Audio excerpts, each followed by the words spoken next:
We're going to talk about rhythm in this section. And for some reason, rhythm, which is as natural as speaking, is hard for people.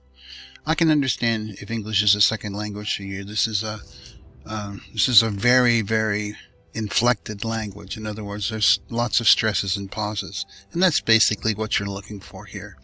So in the checklist, it asks you to read the poem aloud. If you've not read your poem aloud, then you didn't do the very first checklist right. So you have to read this aloud, which I did.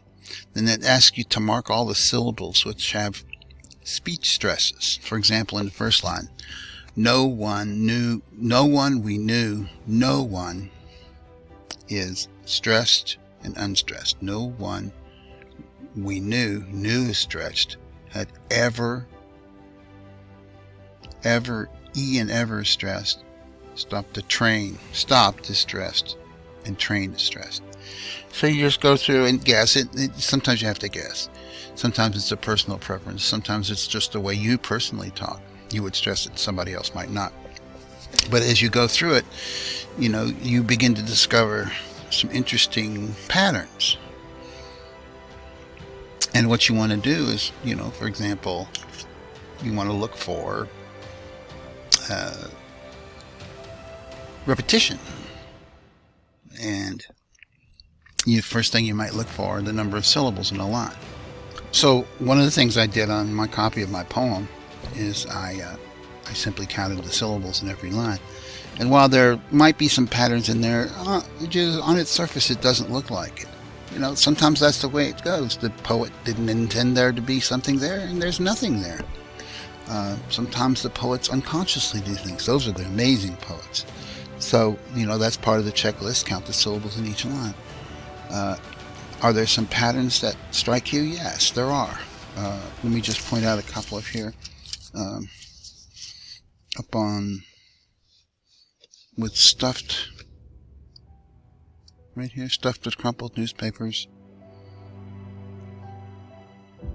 And then after that, the shirt and pants look real enough, stretched out across the rails, I felt my heart. So those are very regular. Those two lines right there are very regular. It's like the poet intended them. That's that heartbeat rhythm. Da-da-da-da-da-da-da-da. That's what some people call iambic pentameter, but you don't have, just remember it as the da-da-da-da, the lub-dub of the heart. The da-da-da, unstressed, stressed, unstressed, stressed. Without that, we're all dead. Another point is down here is the stresses are, we had done it. It's like triumphant. And it reflects this one up here. No one we knew, we had done it. There's the we's are repeated right there and there. You think, well, that's it, done and dusted. No, that's not it. For example, in this one right here, everything gets really jaggedy here. The rhythm gets very irregular. And then here, this rhythm says, we had made, shredding the child we had made until it finally stopped. It's like not only is the period there, but the word and the rhythm make sure that you stop right there. Because this joke is not over. Sometimes you can have regular. My brother jabbed at me. That's very regular.